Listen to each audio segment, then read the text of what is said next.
जी हम पढ़ रहे थे मियोसिस, उसके हमने स्टेजेस पढ़ी और हमने देखा कि प्रोफेज 1 तक हमने डिस्कस किया।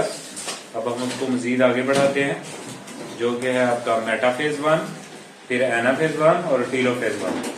बेटा इसके अंदर सिंपल माइटोसिस की तरह इवेंट होते हैं, लेकिन फर्क यह है कि मियोसिस के अंदर क्रॉसिंग ओवर होती है और क्रोमोसोम जो है वो पेयर की फॉर्म में होते हैं।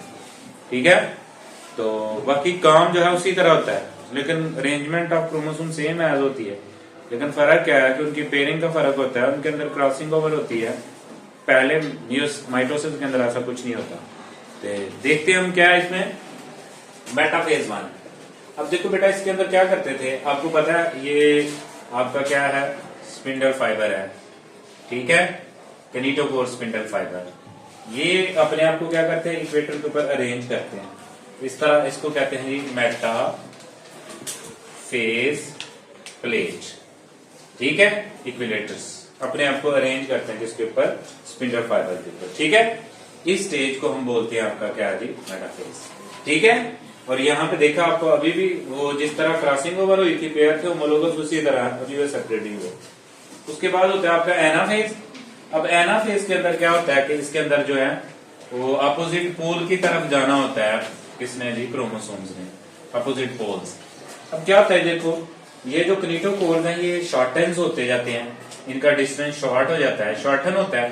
तो ये क्या करते हैं जी, खींचते हैं और इस तरह इनके दरमियान जो ये जो पॉइंट था जिसको हम क्या बोलते थे अपना क्यास मेटा, वहां से ये डिस्टेंस क्या हो जाती है, ये सेपरेशन हो जाती है, अलग हो जाती है। ठीक है, और इस तरह ये इधर पोल की तरफ जाना शुरू हो जाएगा और ये पेयर इस तरह। अब ये जो क्रोमोसोम्स है, अब ये किस फॉर्म क्या हो गया, आधे आधे हो गया, हैप्लॉइड्स होते हैं तादाद के लिहाज से। ठीक है, समझाई बात की, आधे इधर को आधे इधर को, हाफ हो गए। और यहाँ पे जो क्रॉसिंग ओवर हुई थी वो सेपरेशन हो गया, अलहदगी हो गई इसका। ठीक है, अब ये अपोजिट पोल की तरफ जाएंगे, इसको बोलते हैं एनाफेज। उसके अलावा ये है टीलोफेज।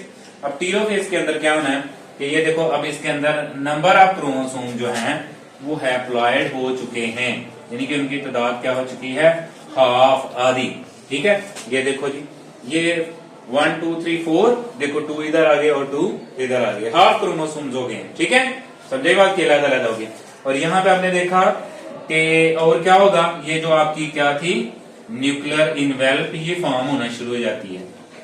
ठीक है, और ये जो आपके क्या थे सेंट्रियोल्स, ये भी क्या हो गया, आपके सेपरेट्स हो गए। ठीक है, न्यूक्लियस फॉर्मेशन होना शुरू हो जाती है। ठीक है, और ये जो क्रोमोसोम्स है ये आप किस में जाना शुरू हो जाता है, क्रोमैटिन फॉर्म्स में। ठीक है, अभी भी कंप्लीट डिवीजन नहीं हुई, सिर्फ इसमें उसमें क्या फर्क था कि देखो जी, ये क्रोमोसोम्स क्या है, चेंज शुदा है। और याद रहे कि इसके अंदर जो क्रोमोसोम्स हैं वो क्या है, इसके अंदर एक ही वन सिस्टर क्रोमोसोम बचा है, दूसरा जो है वो क्या है, इसका नॉन सिस्टर, क्योंकि उसका हिस्सा क्या हो चुका है, चेंज हो चुका है। ठीक है जी, तो इसलिए हमने देखा टीलोफेज के अंदर एनाफेज और मेटाफेज में क्या इवेंट हुए। सिंपली सबसे पहले जो नॉर्म था वो था हमारा प्रोफेज 1। ठीक है, जिसके अंदर सिनेप्सिस हुई क्यासमेटा के मुकाम पे। ठीक है, फिर क्रॉसिंग ओवर हुई, टेट्रेड्स बने, सिस्टर्स के नॉन सिस्टर के दरमियान क्रॉसिंग ओवर हुई और उसके अंदर जेनेटिक वेरिएशन पैदा होती है। ठीक है, जिसके अंदर क्या है, और उसके बाद ये स्टेप एज सिंपल है जैसे आपका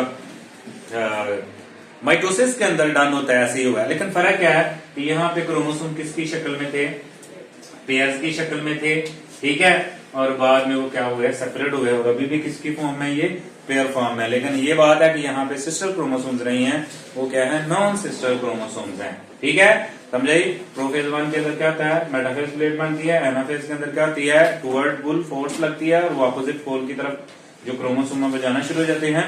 और टीलोफेज के अंदर आपका जो कैरियोकाइनेसिस है, यानी कि न्यूक्लियस है, उसकी डिवीजन मुकम्मल हो जाती है, न्यूक्लियर इवेंट आना शुरू हो जाती है, न्यूक्लियोलस बनना शुरू हो जाता है, ये जो सेंट्रियोल से ये सेपरेट होना शुरू हो जाते हैं। ठीक है, और विजिबली तौर पे दो जो है वो आपके न्यूक्लियस डिवाइड हो जाते हैं और क्रोमोसोम दोबारा किसमें चले जाते हैं, क्रोमैटन के अंदर। और लास्ट पे है कि इसके अंदर जो नंबर ऑफ क्रोमोसोम्स है वो हाफ हो जाते हैं। उसके अंदर 4 थे, 2 इसके अंदर, 2 इसके अंदर। ठीक है जी, तो नंबर ऑफ क्रोमोसोम्स क्या हो गए, हाफ हो गए तादाद के लिहाज से। तो हमने देखा ये थे कैरियोकाइनेसिस के स्टेप आपके मियोसिस 1 के, जिसके अंदर हमने प्रोफेज 1, मेटाफेज 1, एनाफेज 1 और टीलोफेज 1। ठीक है जी। अब ये डिवीजन अभी कंप्लीट नहीं है। इसके बाद नेक्स्ट जो है वो होता है जी आपका कैरियोकेंसिस। और कैरियोकेंसिस यू हैव स्टडी, कैरियोकेंसिस के अंदर क्या किया, डिवीजन ऑफ साइटोप्लाज्म, ठीक है।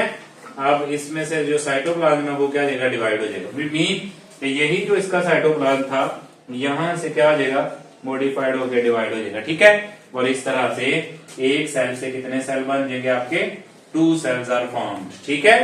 समझिए इस बात को। और ये क्रोमैटिन की फॉर्म आ जाएंगे, ठीक है। और इस तरह सेल की डिवीजन क्या हो जाएगी, कंप्लीट हो जाएगी साइटोकेंसिस की मदद से। सॉरी कैरियोकेंसिस होता है न्यूक्लियस की। अब इसके बाद क्या होना है आपका साइटोकेंसिस, ठीक है, डिवीजन ऑफ साइटोप्लाज्म, जिसके अंदर साइटोप्लाज्म डिवीज होता है। आपने पढ़ा था प्लांट हो तो उसके अंदर फ्रेगमोप्लास्ट बनता है, और एनिमल हो तो उसके अंदर क्या बनती है, क्लीवेज फ्लो बनती है, जिससे वो क्या हो जाता है, सेल 1 से 2 सेल में डिवाइड हो जाता है, ठीक है। इसके बाद आपकी होगी मियोसिस 2, जिसके अंदर ये 2 मजीद आगे 2 सेल में डिवाइड होंगे, जिससे एक सेल से कितने सेल बन जाएंगे, 4 सेल्स। ओके जी।